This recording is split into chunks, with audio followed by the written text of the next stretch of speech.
Hello students. Now today we have start syllabus of term second.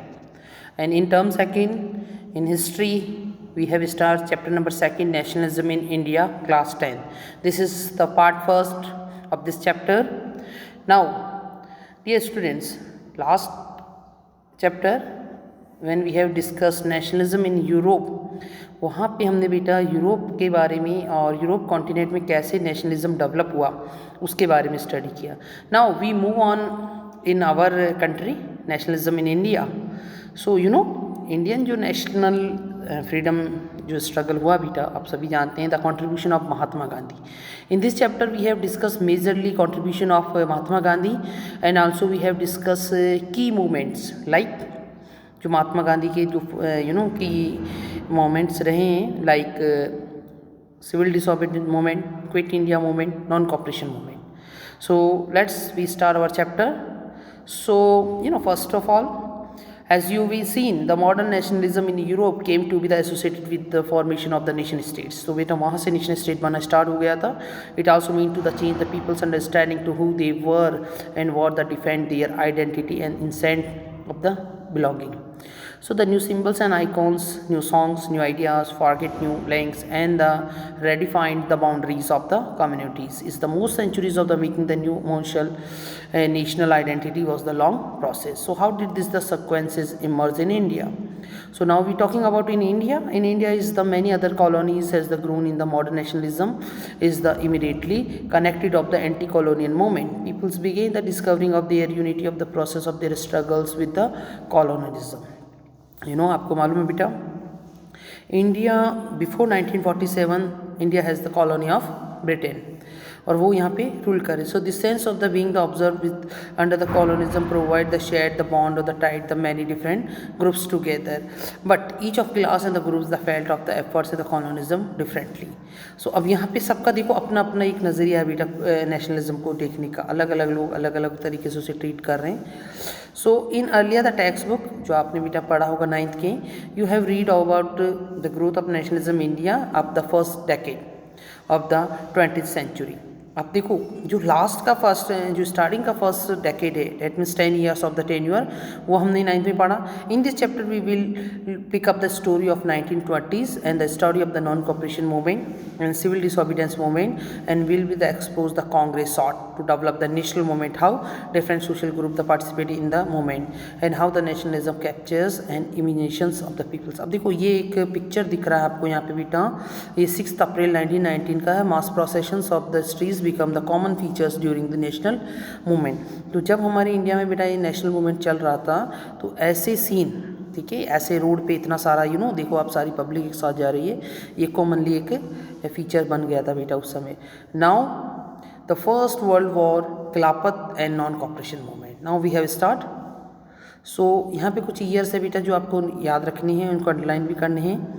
So in the year after the 1919 we seen the national movement expanding to the new areas in corrupting new social groups and the developing the new modes of the struggle. So how do we understand this development was the implications of did they have?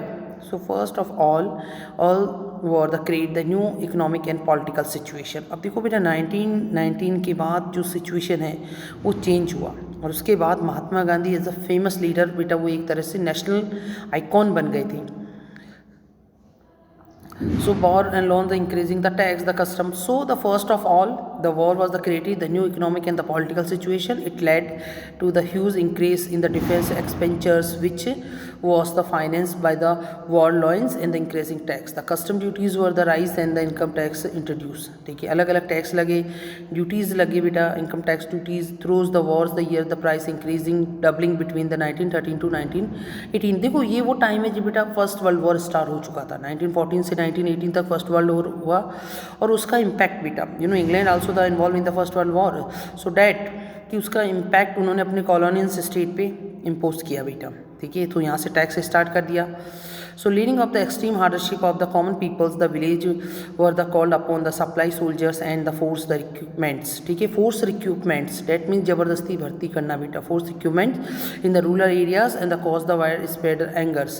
So then in the 1918 to 1919 and 1920 to 1921, अब देखो क्या हो रहा है बेटा, जब लोगों को लग रहा है, जब फर्स्ट वर्ल्ड वॉर चल रहा है और लोगों को हेल्प हुआ सोल्जर्स का, जो ब्रिटिशर्स को, तो उन्होंने यहाँ के हमारे विलेजर्स को, स्पेशली जो गांव में रह रहे थे, उनको ज़बरदस्ती बेटा फोर्सफुली उनको रिक्रूटमेंट किया आर्मी में, उनको सोल्जर बना के, बिकॉज वॉर के सिचुएशन में उनको नीड होगा सोल्जर्स का। ठीक है, सो अब इससे बेटा ये जो टाइम था, तो अब यहाँ पे एक गुस्सा बन गया लोगों में। सो 1918 to 1918 and 1920 to 21 crops failed of the many parts of the India, और फसलें ख़राब हो गई बेटा, बिकॉज अब लोग वहाँ पे टाइम नहीं दे पा रहे थे, तो resulting the accurate shortage of the food, और बेटा जो फूड था उसका शॉर्टेज होने लगा।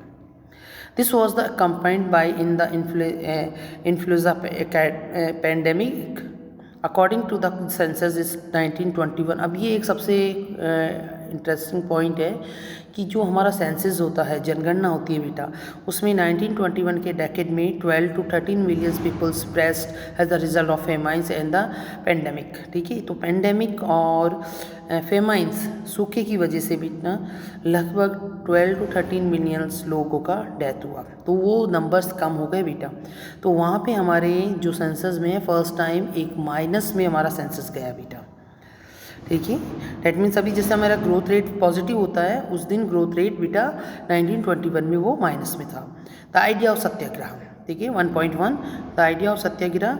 सो Mahatma Gandhi return in India in the January 1915, ये इंपॉर्टेंट लाइन है बेटा। Mahatma Gandhi in the returning from the South Africa, as you know he had came from the South Africa where he had the successfully fought the racism with a novel methods of the mass agitations which is called सत्याग्रह। जब Mahatma Gandhi ji south Africa गए बेटा, तो वहाँ पे उनको train से बाहर निकाल दिया गया था, that the reason is the skin colour is the black.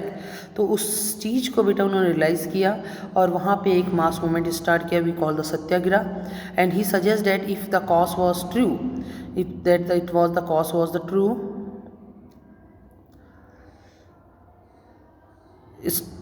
cause was the true, if the struggle was the against injustice, then the physics force, physically उन्होंने बेटा force को किया, physically force was not necessary to the fight the oppressor, and without the seeking the weakness of the beginning aggressive, and the satyagrahi could win the battle through the non-violence, and this could be done by the appealing to the conscience of the observed. The peoples including and the observers had to be precise to see the truth instant of the being the forced to accept through the use of violence. By this struggle, the bound of ultimately triumph, the Mahatma Gandhi believed that is the dharma of the non-violence called unite all Indians. So after arriving in India, Mahatma Gandhi successfully organise satyagraha movement in the various place. अब देखो बेटा, India में आने के बाद महात्मा गांधी ने अपना movement start किया, बहुत जगह उन्होंने स्टार्ट किया। स्टार्टिंग में 1917 ही ट्रैवलर्स टू द चंपारण इन बिहार, सबसे पहले वो बिहार में गए बेटा, चंपारण में। ठीक है, in the Bihar Champaran inspire the peasant struggle against the observe plantation system.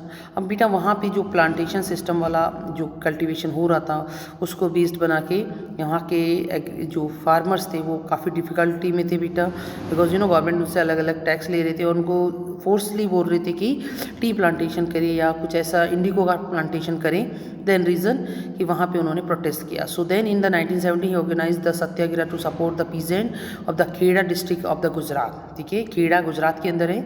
And effect the crops failure and the plague pandemic, and the peasant of the Kheda could not pay the revenue बेटा राजस्व, ठीक है, जो टैक्स लग रहा है on the crops और agriculture crops, and were the demanding to the revenue collection be relaxed. So in 1918 Mahatma Gandhi went to the Ahmedabad to the organize a satyagraha movement amongst cotton mill workers. So अब देखो गांधी जी जब Africa से आए, उसके बाद 1917 में वो बिहार में चंपारण मूवमेंट को स्टार्ट लीड करते हैं बेटा, देन खेड़ा मूवमेंट स्टार्ट करते हैं, then Ahmedabad mill strike lead करते हैं। तो यहाँ से इंडियन हिस्ट्री में और इंडियन पॉलिटिकल हिस्ट्री में बेटा महात्मा गांधी जी का रोल बढ़ जाता है। ठीक है, इन the Rollout Act. ठीक है, so in this video we have started the chapter, and also we have started the idea of Satyagraha and also the First World War and Khilafat and non-cooperation movement. So ये इसका term याद रखना बेटा, tenure the first world war 1914 to 18, और यहाँ से बेटा situation world war में इंग्लैंड का सिचुएशन चेंज होता है और उसका इम्पैक्ट इंडिया में पड़ता है बेटा. So thank you for this video बेटा, थैंक यू.